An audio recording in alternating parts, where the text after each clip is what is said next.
കയ്യിലൊരു 63 രൂപ ഉണ്ടെങ്കിലേ സ്ത്രീകൾക്കാണെങ്കിൽ ഫ്രീയുമാണ്. ആനയും കാട്ടുപോത്തും കരടിയും എല്ലാമുള്ള കാട്. കേരളത്തില് കരിമ്പുലിയുള്ള കൊടും കാടായിട്ടുള്ള അച്ചൻകോവിൽ ഫോറസ്റ്റിലേക്ക് KSRTC ബസ്സിനകത്തൊരു യാത്ര പോയാലോ? പുനലൂരിൽ നിന്നും 11:30യുടെ ബസ്സിലാണ് 2 വഴിയിലൂടെ നമുക്ക് അച്ചൻകോവിലേക്ക് പോവാം. നമ്മൾ പോകുന്നത് അലിമുക്ക് മുള്ളുമല വഴിയാണ്. പിന്നെ ഒന്ന് തെന്മല, ആര്യങ്കാവ്, ചെങ്കോട്ടയിലൊക്കെ പോയിട്ടേ തമിഴ്നാട് ചുറ്റിയിട്ടും വരാം. കാടാണ്, ഭാഗ്യമുണ്ടെങ്കിൽ മൃഗങ്ങളെ ഒക്കെ കാണാം. കേരളത്തിൽ ഈ ഒരു കാടിനുള്ളിൽ വെച്ചിട്ടാണ് കരിമ്പുലിയെ കണ്ടിട്ടുള്ളത്. കോന്നിയിൽ നിന്നും അച്ചൻകോവിലേക്ക് കാടിനുള്ളിലൂടെ ഒരു റോഡുണ്ട്.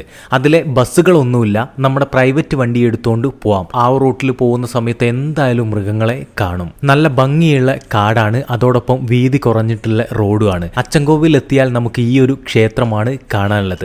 ഇവിടേക്ക് വരുന്ന റൂട്ട് തന്നെയാണ് നമുക്ക് ആസ്വദിക്കാനുള്ളത്. ഇതിന്റെ ഫുൾ വീഡിയോ നമ്മുടെ ഫ്രീ 20 യൂട്യൂബ് ചാനലിനകത്ത് വന്നിട്ടുണ്ട്. അപ്പം നേരെ അച്ചൻകോവിലേക്ക് പോവല്ലേ.